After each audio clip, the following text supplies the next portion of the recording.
विज्ञान। भ्रूण विज्ञान में विकसित होते हुए भ्रूण का अध्ययन किया जाता है। प्रारंभिक अवस्था में सभी भ्रूण एक दूसरे के समान दिखाई देते हैं। विकास होने पर अगले चरण में भ्रूण की समानता में कमी आने लगती है और फिर प्रारंभिक अवस्था में सभी भ्रूणों के मध्य की समानता यह दर्शाती है कि सभी पृष्ठवंशीय प्राणी एक ही पूर्वज से उत्पन्न हुए हैं। उत्क्रांति विज्ञान में सभी पृष्ठवंशी प्राणियों के भ्रूणों का तुलनात्मक अध्ययन उत्क्रांति का प्रमाण प्रदान करता है। तो ये जो भ्रूण विज्ञान है, इस भ्रूण विज्ञान में यही देखने में आता है कि जो प्रारंभिक अवस्था होती है उसमें बहुत सारे सभी प्राणियों के जो भ्रूण होते हैं ना वो समान दिखाई देते हैं। बात समझ में आए? और फिर बाद में धीरे धीरे जो आगे के स्टेज में जब चलता है तो उनमें समानता में थोड़ा सा परिवर्तन आता है, चेंजेस दिखाई देते हैं और फिर सभी प्राणी अपने अपने हिसाब से अलग अलग रूपों का रूप धारण करते हैं। तो ये सब की जो स्टडी होती है, सबकी जो ये होता है, ये अलग से प्रकार से विज्ञान में रखा गया है जिसे भ्रूण विज्ञान कहते हैं। ये बात आपको ध्यान में रखना है, ठीक है। संयोजी कड़ी। कुछ वनस्पतियों और प्राणियों में कुछ शारीरिक लक्षण इस प्रकार के होते हैं कि उनकी सहायता से उनका दूसरे दो भिन्न समूहों में संबंध जोड़ा जाता है।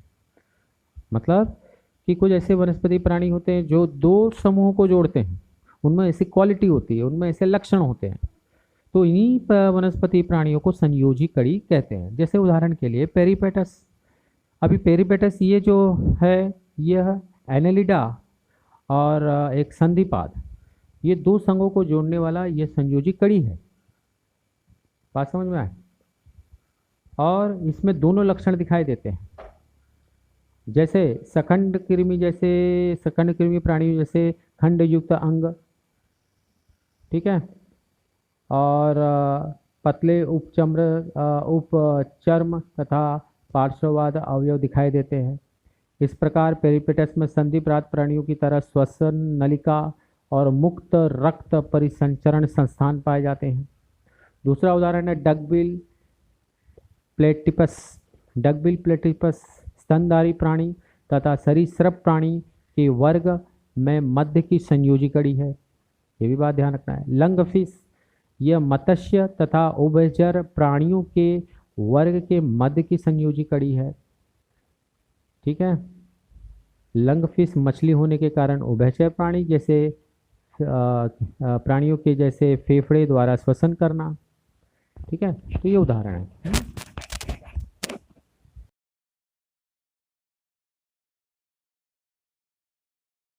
हेलो फ्रेंड्स, आज की वीडियो में हम बात करने वाले हैं हमारे शरीर में मौजूद कुछ वेस्टिजियल ऑर्गन यानी कि अवशेषीय अंगों के बारे में। अब वेस्टिजियल ऑर्गन वे ऑर्गन होते हैं जो हमारे शरीर में मौजूद तो होते हैं लेकिन यूजलेस होते हैं, मतलब कि कोई कार्य नहीं करते। सबसे पहले हम बात करेंगे हमारे शरीर में मौजूद विजडम टीथ के बारे में। जब पहले लोगों ने अंग का आविष्कार नहीं किया था तब उनके खाने में कुछ कठोर पदार्थ हुआ करते थे जिसको चबाने के लिए ये दांत काम में आया करते थे। लेकिन अब हमारे भोजन में कठोर पदार्थ की मात्रा बहुत कम हो गई है, लेकिन ये विजडम टीथ अभी भी मौजूद है। कभी कभी इनके दर्द की वजह से हमें बहुत दर्द झेलना पड़ता है, जिसकी वजह से इसको निकलवाना भी पड़ता है। दूसरा वेस्टिजियल ऑर्गन है अपेंडिक्स। हमारे पूर्वज अपने भोजन में घास फूस खाया करते थे जिसके अंदर सेलुलोज की मात्रा बहुत अधिक हुआ करती थी, जिसको पचाने के लिए हमारे अपेंडिक्स में कुछ बैक्टीरिया हुआ करते थे, जिससे सेलुलोज का पाचन हुआ करता था। लेकिन आजकल के ज़माने में आजकल के लोग घास फूस नहीं खाते, तो अब इस अपेंडिक्स का भी कोई कार्य नहीं है। जब कभी इस अपेंडिक्स में खाना फंस जाता है तो इसमें बहुत तेज दर्द होने लगता है, जिसको अपेंडिक्स पेन के नाम से भी जाना जाता है। तब ऑपरेशन करके इस अपेंडिक्स को बाहर निकलवा दिया जाता है, काटकर अलग कर दिया जाता है। तीसरा वेस्टिजियल ऑर्गन है टेलबोन। हमारे शरीर में रीढ़ की हड्डी के नीचे एक हड्डी होती है जिसे टेलबोन के नाम से जाना जाता है। जैसा कि हम सभी जानते हैं, हमारा विकास बंदरों के जरिए हुआ है। मतलब हम लोगों ने विकास बंदरों से ही किया है, यानी कि हमारे पूर्वज बंदर थे। जैसे जैसे हम लोग विकसित होते गए, हमारी पूंछ गायब होती गई, लेकिन रह गई सिर्फ एक टेल बोन। चौथा वेस्टिजियल ऑर्गन है मेल निप्पल। हमारे शरीर में मेल निप्पल होते हैं, जो एक अवशेषीय अंग है। शुरुआती डेज में जब बेबी माँ की कोख में होता है, तब सिर्फ फीमेल हार्मोन ही रिलीज होते हैं, जिसकी वजह से फीमेल बॉडी बनने लगती है। लेकिन जैसे ही मेल हार्मोन एक्टिव होते हैं, तब फिर मेल ऑर्गन बनते हैं, लेकिन यह निप्पल बन जाते हैं, जिसको वेस्टिजियल ऑर्गन के नाम से जाना जाता है। Third eyelid. हमारे शरीर में एक अवशेषी अंग और है। यह हमारे आंख के किनारे पर होती है। यह अंग हमारे पूर्वजों में धूल और पानी को अंदर जाने से रोकता था। यह एक झिल्ली की तरह काम करता था, हमारी पूरी आंख को ढक लेता था। लेकिन अब यह अंग किसी काम का नहीं है, क्योंकि हम लोगों ने गॉगल्स यानी कि चश्मों का आविष्कार कर लिया है। इसलिए अब ये भी एक अवशेषांग सजीवों के वे अविकसित अकार्यक्षम अंग है जो कि कोई कार्य नहीं करते, और यदि यह कार्य नहीं करते रहेंगे लगातार, तो धीरे धीरे यह नष्ट हो जाते हैं।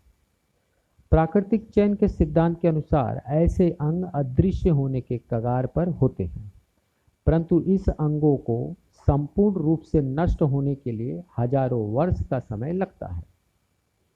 एक सजीव में अवशेषांग कोई कार्य नहीं करता, जबकि दूसरे सजीव में वही अंग नियमित रूप से कार्य करता है। मानव के लिए आंत्रपुच्छ अवशेषांग है। मानव शरीर में आंत्रपुच्छ कोई कार्य नहीं करता, परंतु घास चरने वाले या घास खाने वाले प्राणियों के लिए यह अंग कार्यक्षम उपयोगी अंग है।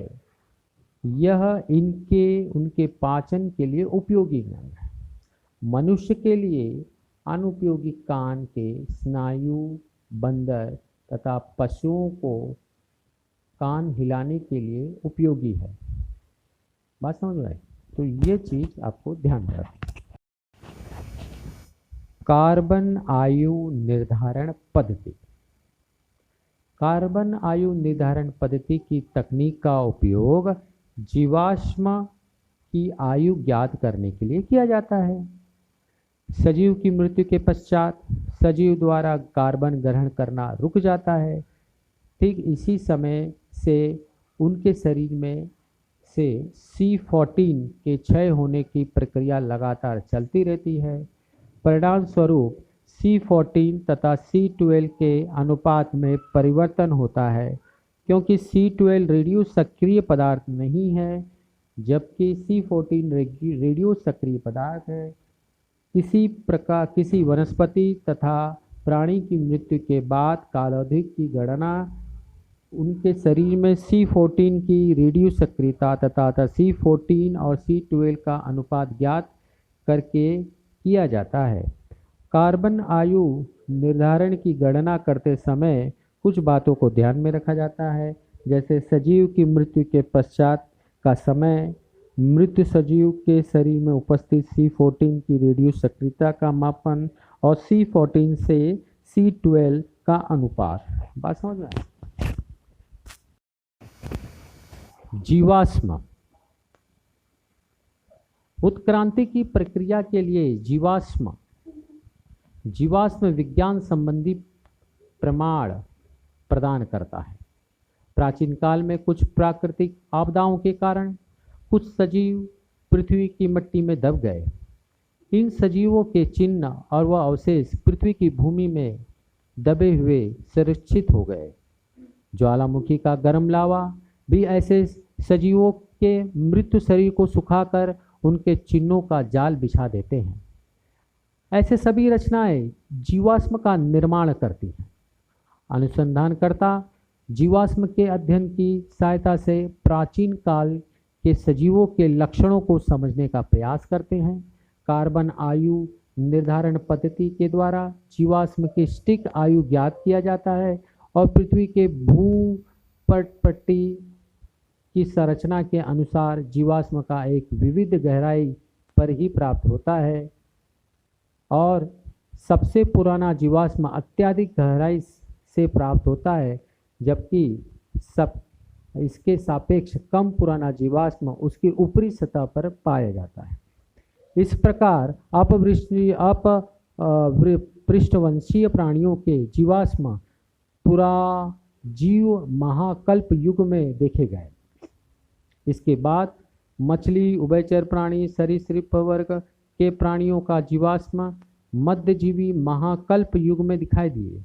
मध्यजीवी महाकल्प युग में सरीसृप वर्ग के प्राणियों का आधिपत्य था, जबकि नूतन जीव महाकल्प युग स्तनधारी प्राणियों के वर्ग की उपस्थिति दर्शाता है। इस प्रकार जीवाश्म का अध्ययन उत्क्रांति के रहस्य पर पर्दा खोल देता है। आधुनिक मानव के उत्क्रांति के इतिहास के बारे में जानकारी दो।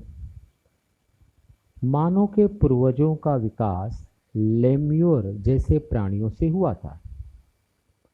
लगभग 7 करोड़ वर्षों पूर्व लेम्योर सदृश प्राणी से बंदर जैसे प्राणियों का विकास हुआ और 4 करोड़ वर्ष पूर्व अफ्रीका में ये बंदर सदृश प्राणियों की पूंछ क्रमशः धीरे धीरे अदृश्य होने लगी और इसी के साथ साथ उनके शरीर और मस्तिष्क का आकार भी बढ़ने लगा और उनके हाथों का भी विकास हुआ, अंगूठों का और हथेलियों का भी विकास हुआ। और फिर इसके बाद लगभग 2.5 करोड़ वर्ष पूर्व इनका रूपांतरण गोरिल्ला, चिंपैंजी जैसे प्राणियों में परिवर्तित हुआ।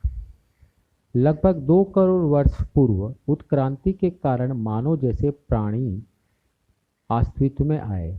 जलवायु में अधिक शुष्क और जंगल का नष्ट होने से पेड़ों पर रहने वाले ये ऐप नीचे उतरे और ज़मीन पर चलने लगे और अपना घर बनाने लगे।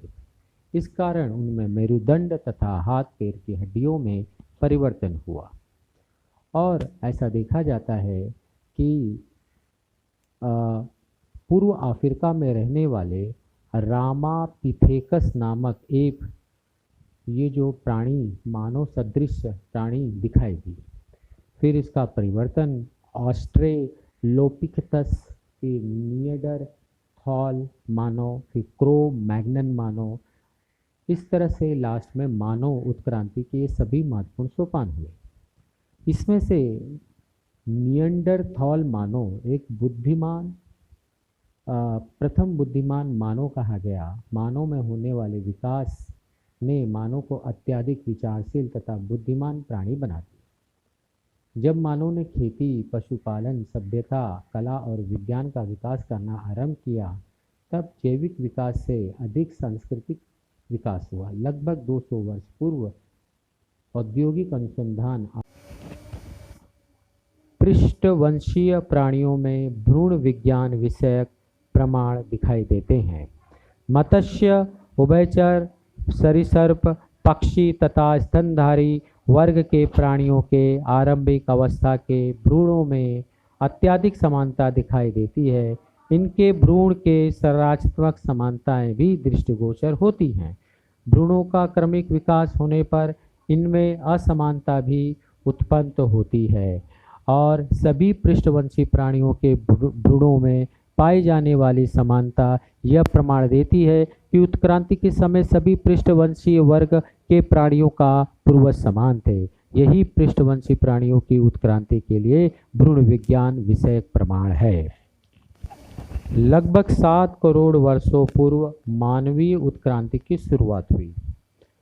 लगभग 7 करोड़ वर्ष पूर्व पृथ्वी पर हिम युग का आरंभ हुआ था। ऐसी परिस्थिति में डायनासोर पूर्ण रूप से नष्ट हो गए थे। इसी काल के दौरान स्तनधारी प्राणियों में विविधता तथा उत्क्रांति की शुरुआत हुई। जलवायु परिवर्तन के कारण आच्छादित वनों का तेजी से नष्ट होना आरंभ हुआ था। इसी कालखंड के दौरान बंदर के पूर्वज लेम्योर जैसे प्राणियों का विकास हुआ। 4 करोड़ वर्ष पूर्व के कालखंड में अफ्रीका के बंदर जैसे प्राणियों की पूंछ क्रमशः नष्ट होना आरंभ हो गई। उनके शरीर और मस्तिष्क के आकार में धीरे धीरे वृद्धि होने लगी। आगे चलकर मानव सदृश ऐप जैसे प्राणी का विकास हुआ और इस प्रकार बंदर जैसे पूर्वजों से ऐप और मानव जैसे प्राणियों का उत्क्रांति का कारण विकास हुआ। आगे चलकर मानव में उत्क्रांति के कारण विकास होने से मानव के मस्तिष्क का आकार बढ़ा, मानव सीधा चलने लगा तथा अपने हाथों का उपयोग विभिन्न कार्यों के लिए करने लगा। तो मानवीय उत्क्रांति की विकास की यात्रा का आरंभ 7 करोड़ वर्ष पूर्व हुआ, परंतु लगभग 50,000 पूर्व बुद्धिमान प्राणी निर्मित हुआ।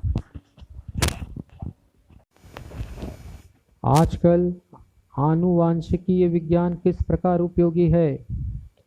तो पहली बात, आनुवांशिकीय विकार के निदान के लिए, दूसरा आनुवांशिक विकार के इलाज के लिए, आनुवांशिकीय विकार की रोकथाम के लिए, और चौथा वनस्पति तथा प्राणियों के विविध संकरित उत्पादन प्राप्त करने के लिए, पांचवा औद्योगिक प्रक्रियाओं में सूक्ष्म जीवों का उपयोग करने के लिए। इस तरह से इसका उपयोग होता है।